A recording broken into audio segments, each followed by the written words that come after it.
From recruiting and consulting firm Riderflex with your host Steve Urban comes the Riderflex Nation podcast, a show featuring entrepreneurs, business executives, and the stories behind how they got there, as well as daily tips on career advice and job interviews. If you enjoy our show, please be sure to subscribe to our channel and like the episodes. So on today's episode of the Riderflex podcast, we have Dan Konigsberg, the founder and CEO of CampMinder, a provider of web-based camp management software based in Boulder, Colorado. Dan, how you doing? I'm doing great this morning. How you doing? Awesome. Now what's that? Are you in Boulder? Or are you in New York? Or what's that photo behind you? Well, these are my roots. This is New York City. So I've got the Flatiron building in New York here, but if I look out the window that way, I got the Flatirons. Okay, so I'm surrounded by Flatirons. Okay, all right. So you are in Boulder. What year is that photo? Any idea? I have no clue, but I can tell you that there's a little square cut out of a Nick Cage character peeking out of one of the windows. But I don't know. It's an original IKEA piece. I see. All right. So you're from New York. I am from New York City. I grew up in Manhattan. Yeah. Okay. Tell us. So give us some personal background. Give us the Dan story. The Dan story.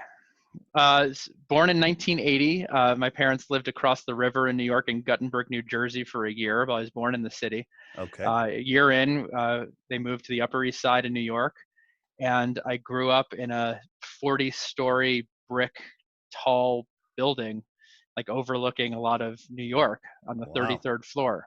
Okay. 33 was a significant number for me because I was a huge Knicks fan. Oh, you were? All right. So Patrick Ewing was number 33. I remember Patrick Ewing. Absolutely. Yep. Yeah. So, I grew up in Manhattan. People always ask me, what was it like growing up in New York? And I'm like, I don't really know, because it's just what my experience was. I don't know. I don't have anything to compare it to. Right. When I was really little, like the preschool I went to was like literally right across the street. I lived on the windiest block in New York. So on windy days, I remember being terrified that because this tall building was surrounded by buildings that weren't as tall, and it created like this wind tunnel. So I remember being afraid that I'd get blown away.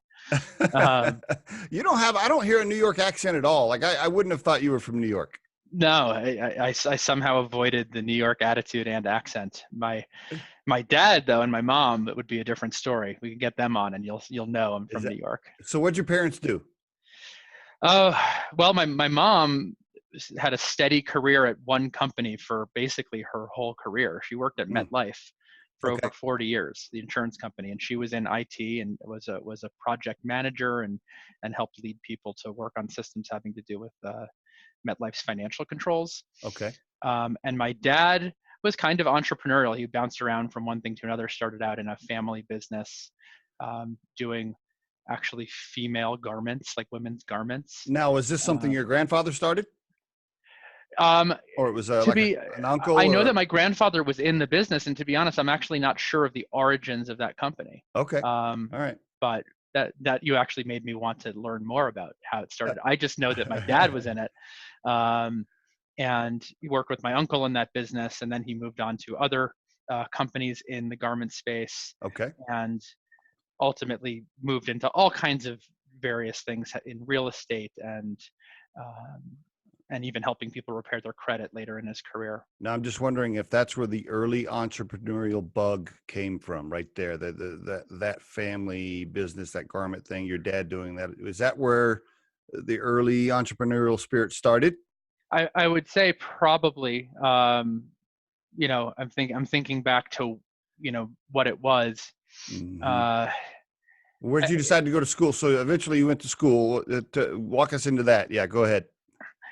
Well, I mean, I went to school in New York at a school called Horace Mann, a private school in the Riverdale area of the Bronx. But then ultimately I went to Emory University in Atlanta. Okay. Why'd you do that? I did that because, well, at Horace Mann, I think I was in like I'm not talking about myself here, to be clear. I'm talking about everybody else. I was in like the smartest class in Horace Mann history. And like everybody ended up at these Ivy League schools. It was like insane.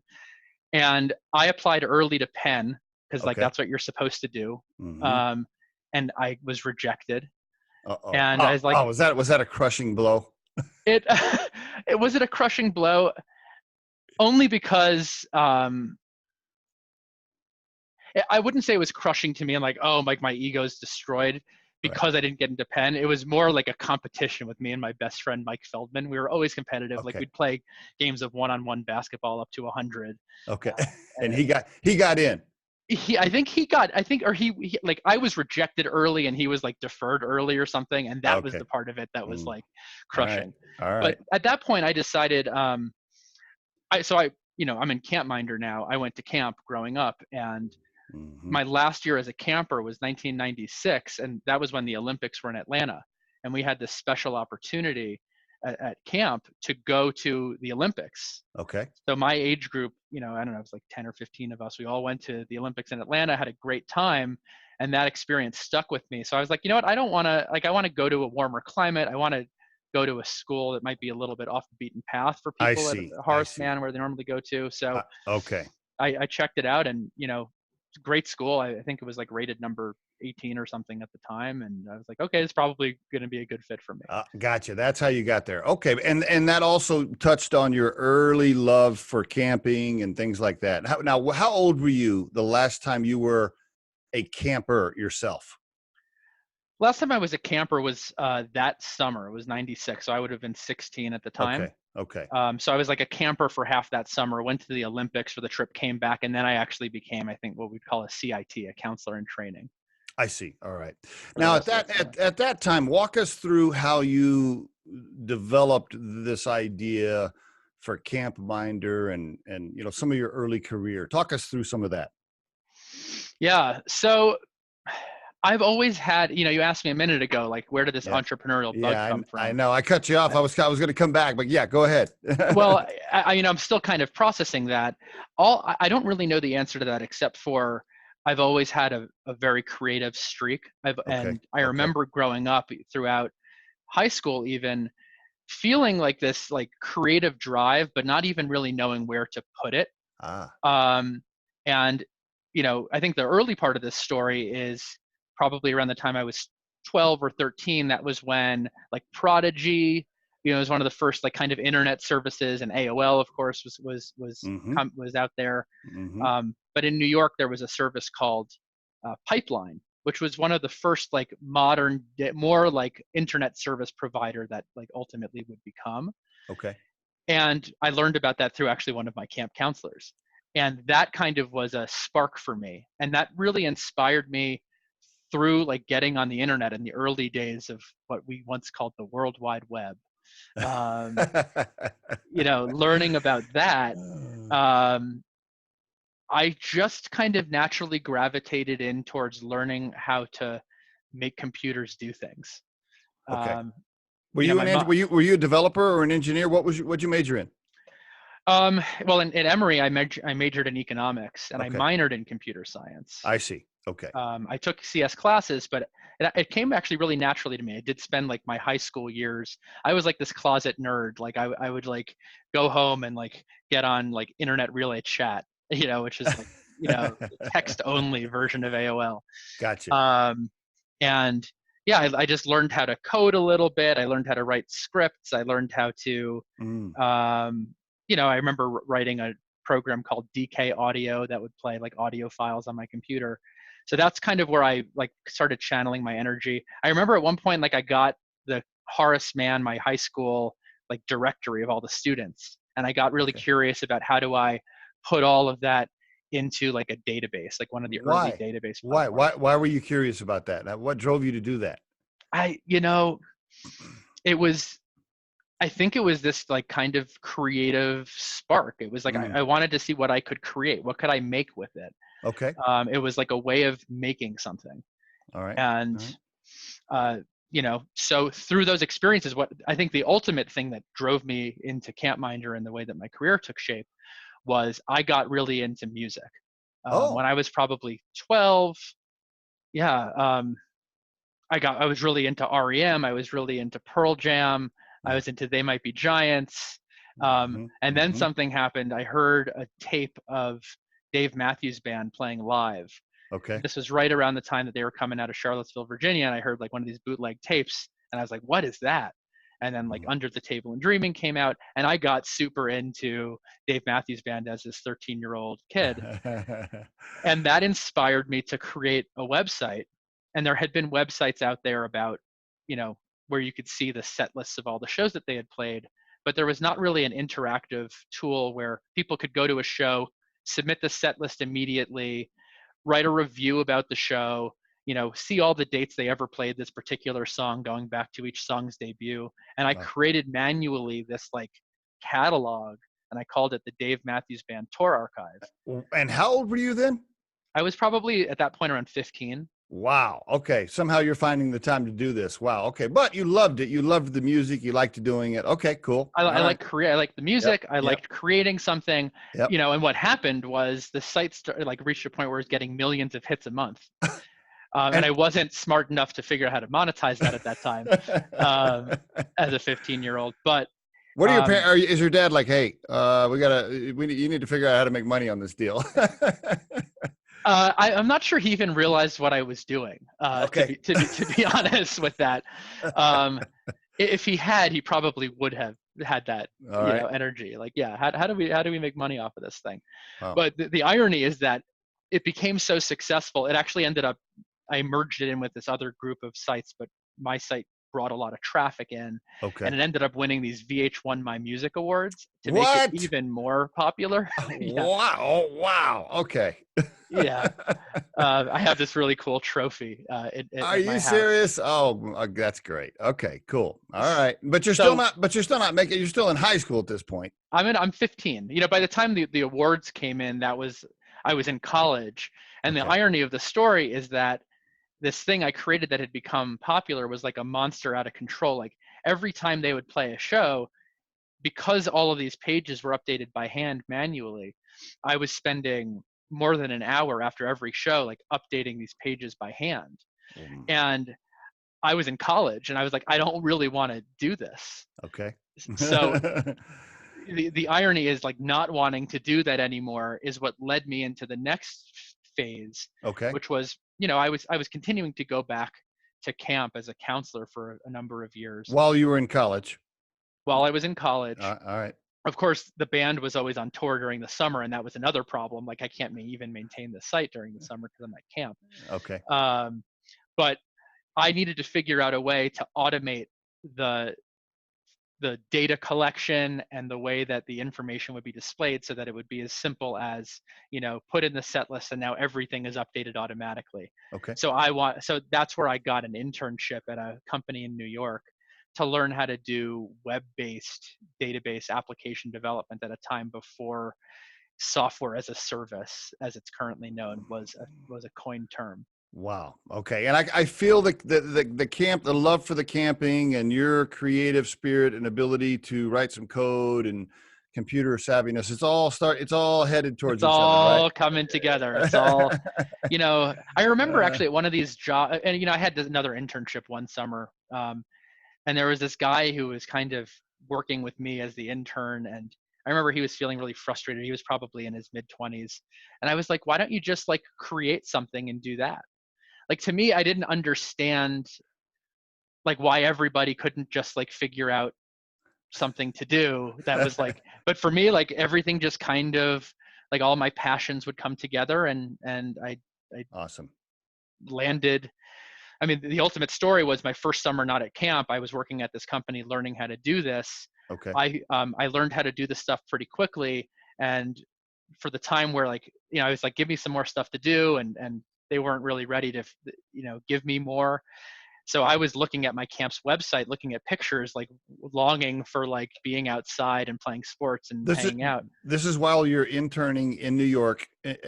My first summer, I see. Not going back to camp. I can almost visualize it. You're looking, you're online, you're looking at the photos. You're like, I wish I was at camp. I wish I was at camp. And what happened was I stumbled upon my camp's online staff application. Okay.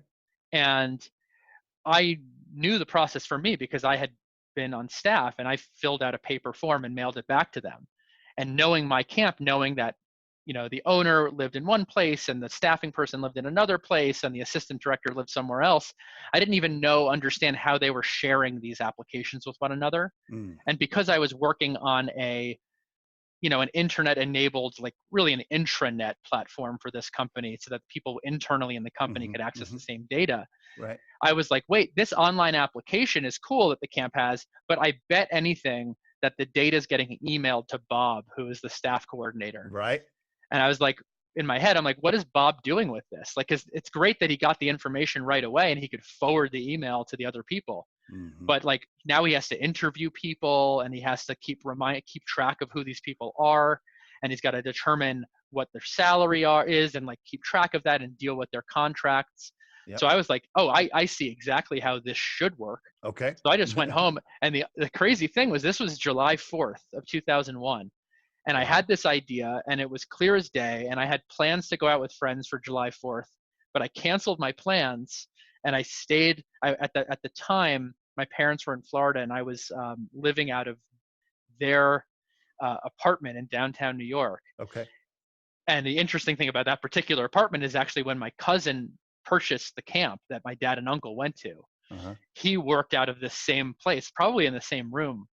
And So I sat down at my computer there, started writing a new staff application where the data would flow directly into a database. And I was just super passionate about it. And I'll never forget hearing like the bang of fireworks outside the window. And I could as I'm launching my company. It's a moment. Like this moment. This is it. It's like, awesome. Oh, the fireworks are going off. Like I had no idea what that would mean. But it was great. I just remember it. I remember. Now, you hadn't filed for a company or you hadn't set up anything at that point. You just knew but you were thinking at that point, I can build this and I could turn this into something and maybe make some money. You were thinking all of those things at that point. I wish I in some way I was like too pure. Like it was too much of a passion project. Like I think on some level I saw that maybe this could be a business. My dad definitely did. Like my dad was like, "You got a business there, son." Like however he would say it. But it's good. Okay. So, all right. Cool. Yeah, I started making it, and I spent that whole summer kind of as a labor of love building this thing, imagining what it could do for them. And then by the end of the summer, when I was ready to go back to my senior year of college, I showed it to my cousin Jeff, who owns the camp, who he would be the first to admit he's not really a tech person. And he wanted me to show it to Bob, who was the staffing coordinator. And I was like, okay, well, to continue this, you'll have to pay me X dollars per hour. There you go. And he's like, no. No. I'm not going to do that. Oh, wow. In fairness to Jeff, like he did ultimately pay me. Okay. But really, what he did was he opened up the books to me. He opened up. It was like, okay, like how do you deal with recruiting prospective campers, and how do you deal with re-enrolling people, and how do you deal with collecting information, how do you deal with staffing? And like he opened up his people and his team. Fantastic. So that I was able to get this flow of information and understanding. And they started paying you as like a consultant or something. Is that what they were doing? It was very informal at that time. It was like he'd cut me here's a check for $2,500, and I'm like, I'm rich, Okay. So yeah, and then what happened? This is how organic CampMinder was. One day, Keith Klein, who owned a couple camps in Maine, friends with Jeff, my cousin, was going by the office and saw that I think Jeff or someone was logged into some web-based system that I had created. And they were actually exploring potentially creating something for themselves. But then they got a tip that I existed. And then these camps in Maine became like the nucleus, who were crazy enough to believe in this kid who legitimately had no clue what he was doing. And all of it at that point was bootstrapped. I mean, that's just your labor, your time.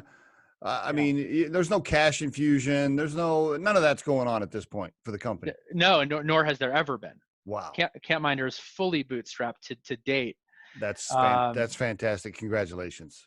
Really awesome. Thank you. I also can attribute all my many health issues to that choice. I mean, that is a big deal, that you didn't have to take on a bunch of early cash or give away a bunch of equity like that early on. I mean, wow, yeah, I don't want to jump too far forward, but that's a big deal. But okay, so Yeah. coming back just a bit here. Go Sure. ahead. So from there, then what happened? You start. Go ahead. Yeah. I mean, what ultimately happened was I started to develop really good. I formed the company. Okay. And the name CampMinder came to be, and we formed a company. How'd you come up with CampMinder? It was just some family friend who had that name idea, and it Okay. was just like, oh, CampMinder. I was like, that sounds great. Like, let's go with it. Um, Well, so you had to build out an operating agreement like for yourself. There's no other officers or equity holders at that point. this was So, the only money injection that ever happened in CampMinder was at the very beginning because I had nothing. My parents probably put in like $5,000 to okay. help get some Legal, agreements, yeah, legal yeah, stuff, and all yeah. that. Okay. But from that moment forward, I started. This is actually a really interesting thing, at Okay. least for me. Okay. I had spent this whole year basically building this application, and it got to the point where, not just like a staff application and like tools for tracking leads at camps and tools for tracking enrolled campers and this process for rolling up after every summer because your campers this year could be your re-enrolled campers Mm-hmm. for next year. And I built this whole system out, and it was exactly what people were wanting. Yeah. The problem was I didn't know what I was doing. And someone gave me that advice. It was like, oh, yeah, you have separate databases for each of these. Like, you're never going to be able to scale this company. Like, you're going to have Ooh. to do this a different way. Okay. So what ended up happening was I got like 5 contracts, let's say, and I had X dollars. And it was like, now you have 3 months to redo everything you did in a year. Ooh. With like not the full amount of money, but like the 50% down. Right. And you get the rest, when you do it. And that was where, the tears and like this is Ooh. just too much. And, Was there a moment? Was there a few moments where you thought about giving up and saying, "Ah, screw it, I'm going to do oh something yeah. else"? Oh yeah. It was heavy. Because you had to reset everything. And were you hiring other developers then at that point to scramble and help change that stuff around with that Yeah. So this cash is that came in? my first lesson in management as this 21-year-old kid who has no clue. There was somebody who I had been working with at that internship who was trying to help me out. My Okay. manager actually wanted to like team up with me I see. because he went to a camp. His roommate was an engineer. Okay. And my first hard lesson in management is that nobody cares nearly as much about it as I do. Isn't that the truth? Which is, I think, later in my career is kind of, I think one of the secrets that I've learned is like, find the people who do. Mm-hmm. Mm-hmm. So at that Yeah. moment, so you have this product, so to speak, but now you got to change a bunch of stuff around. But you got these contracts that came in, and they're expecting you to deliver on these contracts in a certain time frame, and now you're scrambling. Woo, man! My blood pressure went up as you're retelling the story. I mean, I'll never forget. My dad was like, he'd come over and I'd tell him like, I can't do it. He's like, son, there's nothing like having your own business. Well, that's true. But meanwhile, you're barely paying the bills, and what are you eating? Ramen noodles back I am then? not paying anything. The only person I'm paying is that engineer, Dan, who is going slower than I needed him to in rebuilding this. So, but, long story longer, I guess, but short. By that October, I'm working on this through the summer. By that October, that's the date. It's like, it's time to put these camps on the system, and managed to get enough of it done to effectively launch what became the true business of CampMinder. And those first few camps, I imported their data into the system. One of my favorite and worst stories is literally Frank Fagan, who is now our senior account executive here. He's now working with me, was associate director for a very high performing camp in Maine. It was his first day on the CampMinder platform, and he imported his data, and he just enrolled all of his campers. And that night I accidentally did something and deleted all of his data. Oh. And I'm like in tears. I'm like, I just spent my whole summer doing this. Like, no one's ever going to trust me. I ruined the whole thing. It's over now. And the irony, of course, is, my mom, who is not the calmest person in the world, as much as I love her. She was the one to talk me off the ledge with all of her experience in IT. She's like, just figure out how to recreate it. You can do it. And You can do I it. did. And that was my first, Mm. lesson in, no matter what goes wrong, there's always a way to repair it. And stuff will go wrong. Stuff has gone wrong consistently since that day. Wow. So you're off and running. And now, so what year was that? That was, what year was that you delivered that first set of contracts? So I graduated from Emory in 2002. So this was October of 2002. Wow. Heading into the 2003 camp season. So not only are you learning how to get a business started with no experience doing that, now you're learning how to manage people and be an executive and have employees, and you never had any of that experience before. It wasn't like you were an executive for some other company in New York before. So you're learning all this on the fly, right? I was literally like the day before playing Mario Kart in my dorm room. Like this is the progression. So it's like Mario Kart, like now you're in business. Wow. And today, right now, CampMinder is how many employees? We are, I think, over 65 employees now. 65. That's fantastic. And why'd you decide to base in Boulder?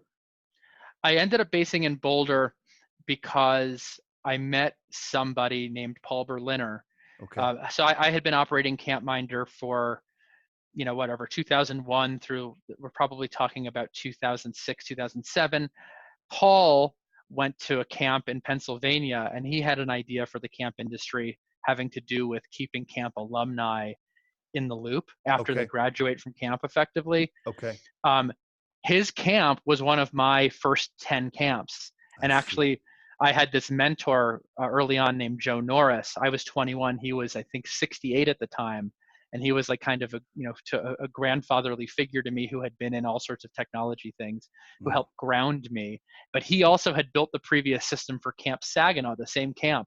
So like the universe like delivered like this Camp Saginaw connection. And Camp Saginaw said, Paul, you need to talk to Dan. So about, fast forward a year or so later, Paul was just graduating college at the time at CU. Okay. I was like on the verge of like mental burnout.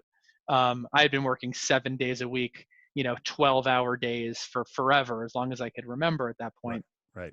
And I ended up teaming up with Paul, and we worked remotely for a few months. I was in New York over Skype with him in Boulder. He was like, hey, why don't you come out and visit Boulder? I'm like, I know what you're doing, man. Had you been to Colorado before that? I had never been to Colorado before. There's always like this mystique of Boulder, Colorado. Oh, so, yes, like, for sure. Knowing that he was in Boulder, I was super interested in visiting. Like, I didn't care if he was trying to convince me. And by the way, Paul's extremely persuasive. And you're building a business that surrounds itself with camping and outdoors and activities, which ties right into Colorado, right? I mean, it's beautiful. I get that a lot, and that's true. But what's actually interesting is that there are for the types of summer camps that we work with, there are way more of them on the East Coast, all up through Maine and Vermont and New Hampshire. Okay. I mean, really, they're all over the place. But as naturally beautiful as Colorado is, there are some camps here, but not nearly as many as there are in other parts of the country. Okay. But I was like, I came here. I'd been living in a shoebox apartment in downtown New York, with my dog and working my tail off every single day, jumping from sales to like writing code to support and whatever I had to do. And when I got off the plane and got out of the airport and I breathed that Colorado air, I was like, ooh, this is it. This feels good. Colorado is a wonderful place. So now how many, what do you call them? Clients or customers? I don't know. How many camps do you serve? And then also talk a little bit about the mobile app that I saw, right? Yeah. Well, we serve, I think actually as of today, 900 camps. Wow. Oh my gosh. That's great. It's crazy. And the funny thing is that, circling back to my getting started time, my dad was like, son, one day you're going to have 1,000 camps. And I'm like, Dad, you are crazy. And there aren't even 1,000 camps. There are maybe 150 camps. By the way, how many are there?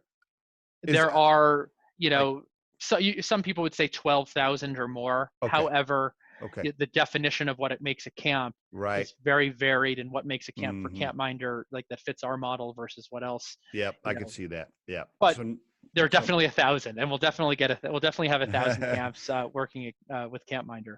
900. So you're servicing 900, and then you released this mobile app. When did that come out?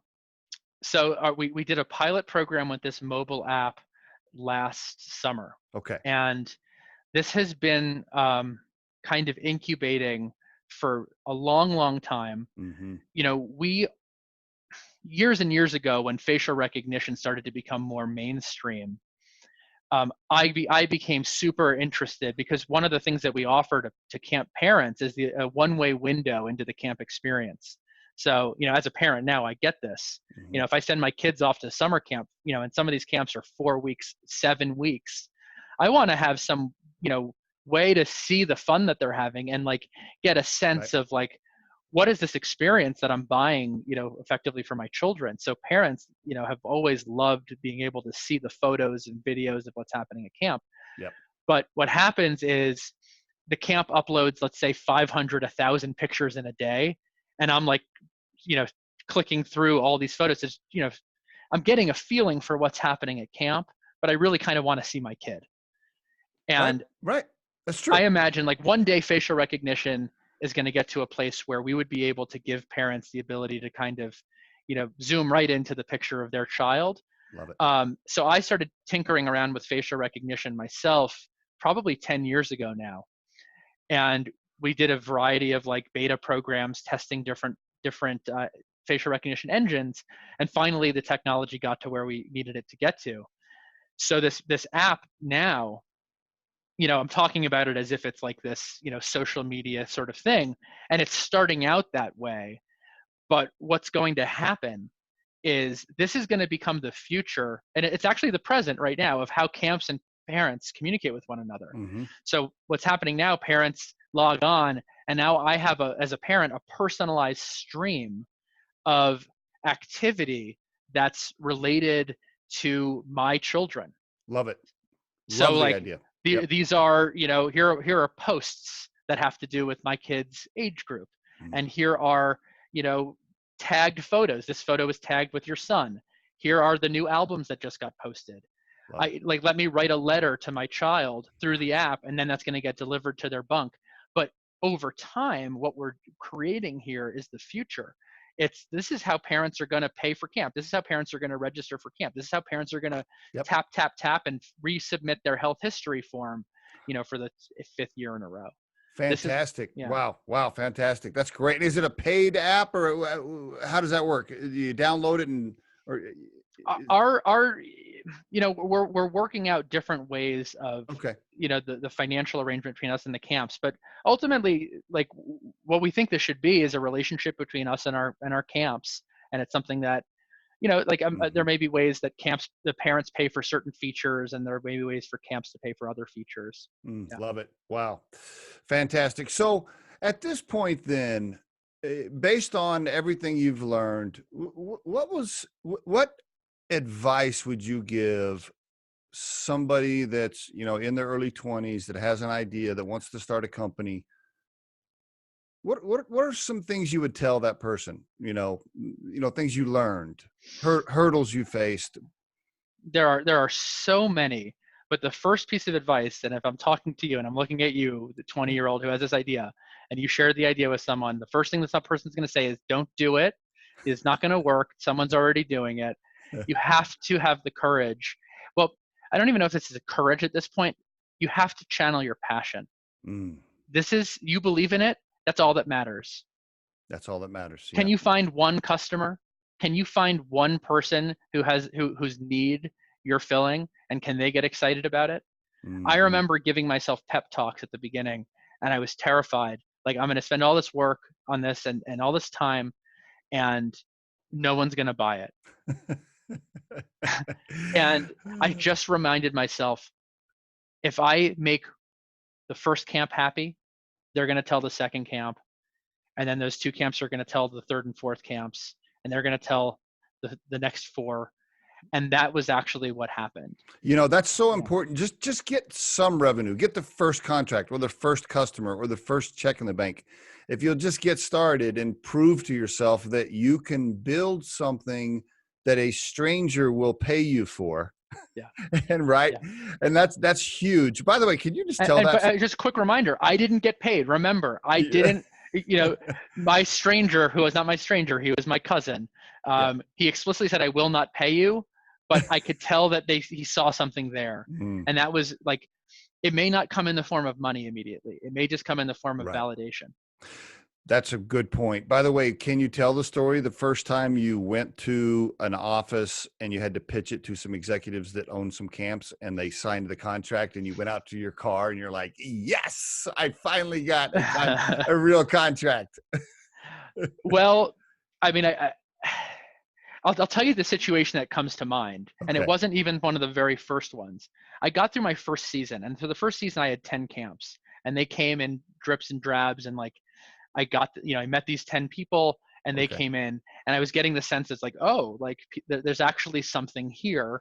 I do remember the first time I received a signed contract, and it was actually from camp, outside of the camp that I went to, Camp Manitou, which is another camp in Maine. And I remember that feeling of getting that contract, and it's like, I did something, like I did it. Yes. But then after that first summer, I went up to Maine to visit the camps, some of those early camps that came on board with CampMinder. And I visited Camp Micah. Okay. And I did a pitch. It was, I think, like one of my very early pitches. By yourself. You're Me. Just you.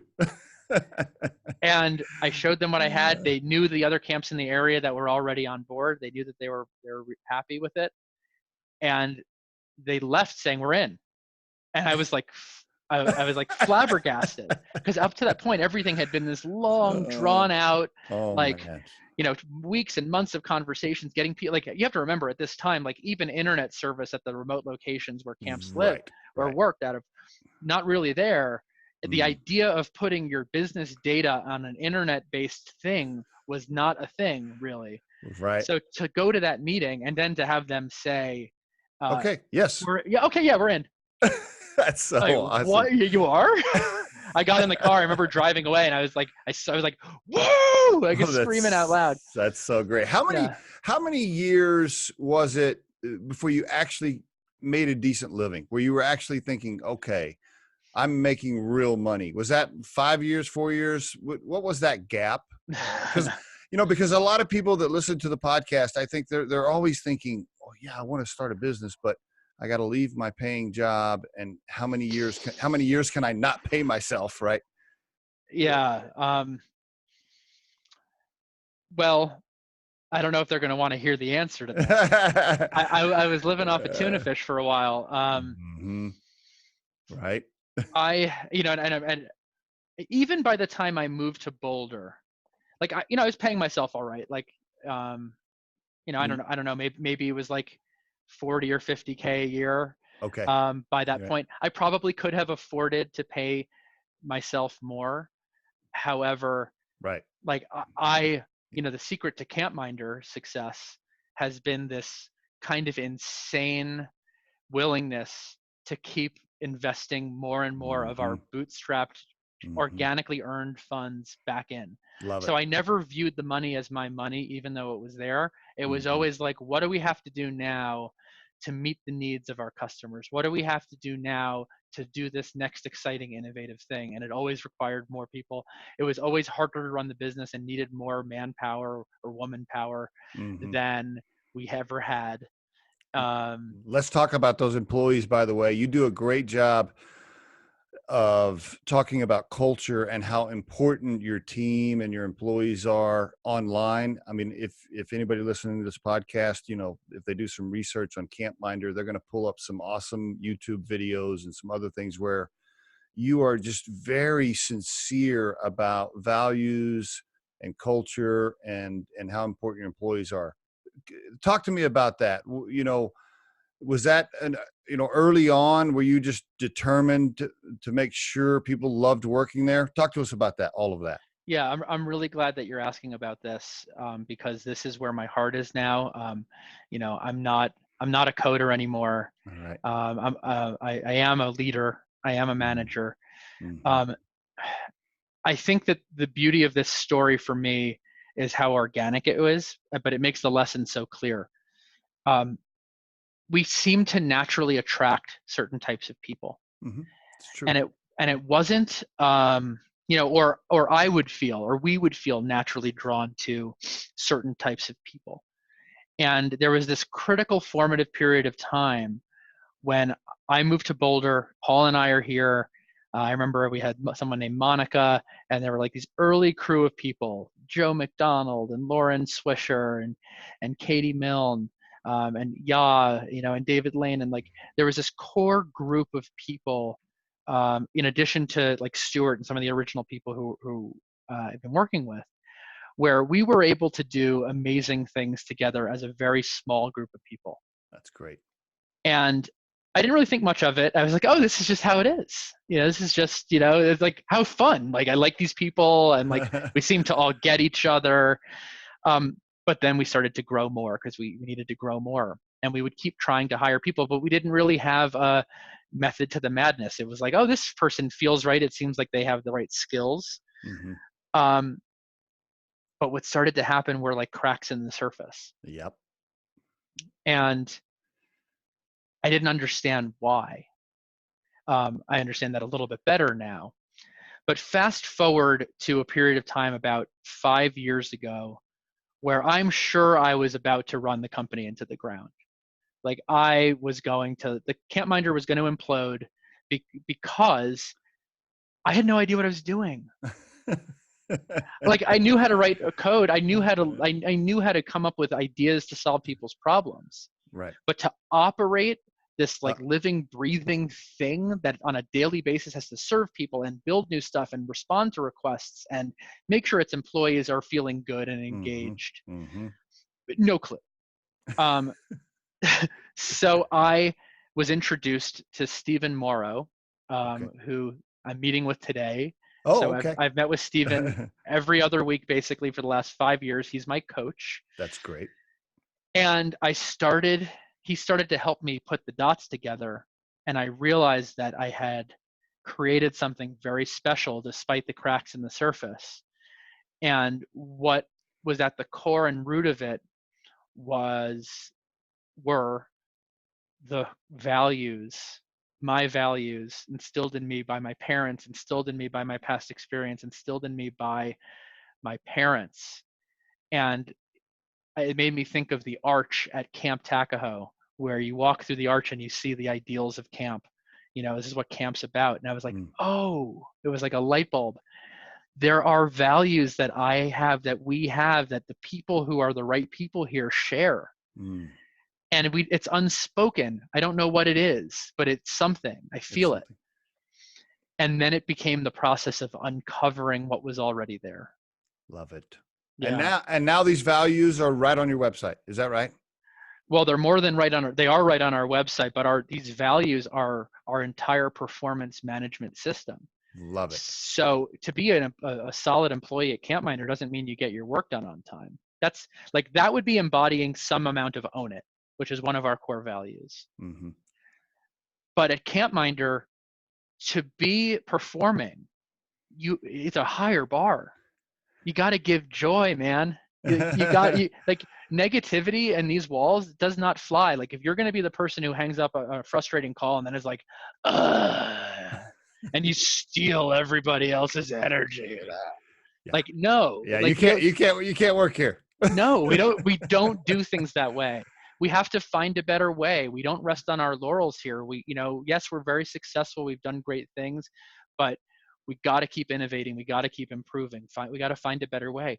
We got to put team first. We got to put our ego at the door. This isn't about our egos. This isn't about ourselves. This is about serving the greater community, about serving the team, serving the needs of the business, serving the needs of our clients. It's about wonder. This isn't about thinking I'm right. This is about being open and vulnerable to the idea that, God forbid, I may be wrong. You got to be humble. You got to be humble. Got to be humble. So Gotcha. like what we came to realize was that to be successful in this company, we all have to be bought into these values. It's about something more than just making software. It's about working together. It's about being a team. And it requires all of these things together. And each person is responsible for themselves and living those values. So we have examples of what does it look like to live this value and what does it look like not to. Now, how do you find this?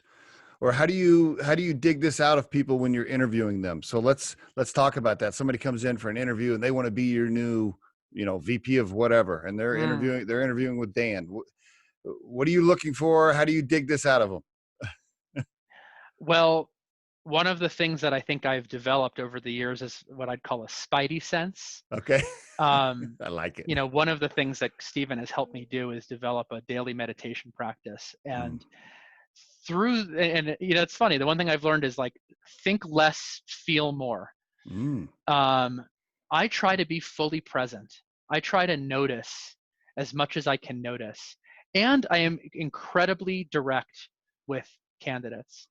And what I tell candidates is, you are doing nobody any favors if you're trying to pretend to be some way or something or somebody different than who you are.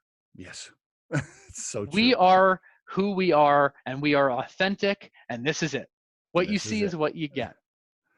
And Jim Collins once wrote that in a healthy culture, the right people will say, this is the best place I've ever worked. And the wrong, it's like, I describe it as like a human body. It's like, this is a healthy system, like our body's healthy. But like when a new person comes in, it's like, is this going to be a nutrient, or is this going to be, something that makes us maybe a little sick? Now, it doesn't mean the person's bad. And I want to be really clear about this. It does not mean, if we're not a right fit for somebody, it does not mean that this person is a bad person. It just means that their core values are not in alignment with our core values, and that's okay. And that's okay. Yep, that's okay. But I would say for whoever you're interviewing with, show up as your real true self, because you're going to show up as your real true self at some point. It's going to come out. The secret is going to come out. So if you get in front of Dan and you start faking it and you're trying to pretend like you're somebody else, you're going to know right away, or you're going to get it out of him probably. I'm going to be like, I noticed you didn't look me in the eyes when you said that. No pressure or stress or anything. Somebody listening to this podcast and they're like, oh God, I got an interview there next week. Well, you know what? It'll either be the most uncomfortable interview you'll ever have, or the best interview you'll ever have. Because if it'll be very uncomfortable if you're putting on a show, and it'll be very comfortable and very inviting if you show up and you just relax into yourself, be yourself. I love your reputation online with your employees, your Glassdoor reviews, all those. Everything's very strong. So really speaks to how important the culture is for you and what you guys are building there. So, and that's a big deal. So congratulations on that too. Not only have you built an awesome product and you have great clients and customers and the business is growing, but your employees like working there too. And it's a great environment. I mean, if you can do all of those things, that's a home run, right? Well, it's very, I feel moved for you're saying that. So thank you. Yeah. Congratulations. I appreciate that. I cannot take, there's certain things that I have done for sure to lead to what's happened here, but there is so much credit to go around to so many amazing people. Going back 18 years now, even people who aren't here anymore, like the blood, sweat, and tears that people have put into this place, the soul is so strong. And yeah, I play a part in it, and I am the keeper of the culture, but it's about way more than me, and it's about our clients too. By the way, that's really evident in one of the YouTube videos I watched where you're talking about the company and the culture. And quite frankly, I've seen some videos like that where it's just the CEO talking the whole time and it's all about the CEO or the founder, right? And that video I watched this morning, it was very evident to me that you wanted to make sure your team members were getting FaceTime and camera time, and they were talking about it, and it showed very little of you. And I picked up on that, and that speaks to what you're saying by giving your team members credit for helping you build it. I think that's awesome. Well, I'm not that interested, I spend a lot of time at the computer, like how much do you want to see that? When you look back now, just a couple more questions wrapping up here, when you look back and you think about your life and everything you've accomplished so far early on, you're still a young man, but If you could call that 21-year-old guy coming out of Emory and give him any advice, what would you tell him? Breathe. Breathe. Seriously, breathe. I think, if I want to go like just a little bit deep beneath the surface, I Please. think I think that that version of me had something to prove. Like there was actually, there was a ton of passion, and I wish it had just been all about the passion and not about like trying to show anybody anything or that I could do anything and that I had to be worthy. It was just like flow with that passionate feeling, just go with the passion and don't be so afraid. There was so much fear along the way that drove a lot of behaviors of mine, and a lot of behaviors of mine, I think that there are a lot of very positive behaviors, but there are also certain fear-based behaviors that made me, I think, kind of challenging. That's good. And I wish that I had taken more space for myself to just breathe, to just be, to just feel whatever I was feeling, stop reacting, and just take it one moment at a time and know like it's all going to be okay as long as I just flow with it. If you're following your passion and you're providing a value, right, good things are going to happen. You don't have to be scared all the time. Yeah, that's what I would share with the younger version of me. I'm learning these lessons now. I'm grateful. I still, in some way, I'm young to be learning some of the lessons I feel like I'm learning now. But I just wish that I had brought more of that in those days, and I would have probably experienced even more joy, especially in that period of time leading up to when I was afraid I was going to make everything fall apart. I admire the fact that you are still learning and humble and going to a professional coach even now after building a successful business. You're still humble enough to say to yourself, hey, I still got a lot to learn. I can still improve, and I'm looking to grow. I think that's fantastic. I mean, Well, really. thank you. And I would share with anybody who doesn't think that you have anything to learn or grow. Right. You have something to learn. Right. Last question. Right now, what is Dan's core purpose in life when he wakes up every day? If you had to put that in a sentence or two. Wow, that's a great question. And I spend a lot of time in this space. I think my core purpose is to show up as a loving, caring person who serves everybody else in my life to the best of my ability. That's good. That's pretty solid right there, buddy. And I That's a think good one. that the more I am there, the more I'm in that space, the more I feel the flow of energy, and the more I'm worried about money, or I'm worried about or fearful or whatever, the more closed off and shut down I feel. So it's about kind of opening up. I love it. Yeah. Dan, congratulations on everything you guys have built over there. Wonderful story. Very cool story. And by the way, I didn't mention this in the podcast, but I'm a huge camper. Oh yeah. I Okay. mean, I went to camps when I was young, and then even now as an adult, that's my personal passion. My hobby Awesome. is to just get out in the open space in Colorado as much as I can. It's very healthy for me to do that. And so I love it. I love it. And I love that you love it. And I just want to encourage for all the parents out there watching, can you give your children that experience at camp where they're surrounded by people who are there for them, where there's not that screen in front of their face all the time? Exactly. Can we give our kids the opportunity to be outside, to experience nature, to play? Like, they'll learn so much more just from having that experience than from, looking at a screen all day. You're absolutely right. CampMinder.com, by the way, CampMinder.com. Dan, thank you so much for being on the Riderflex podcast. Greatly appreciate it. Thank you. Looking forward to catching up more down the road. Okay. I would love that. Thank you. Take care. I thought you did a great job with this interview. I really appreciate it. I appreciate it, Dan. Yeah. Take care. Thanks. Take care. Bye-bye. Bye-bye.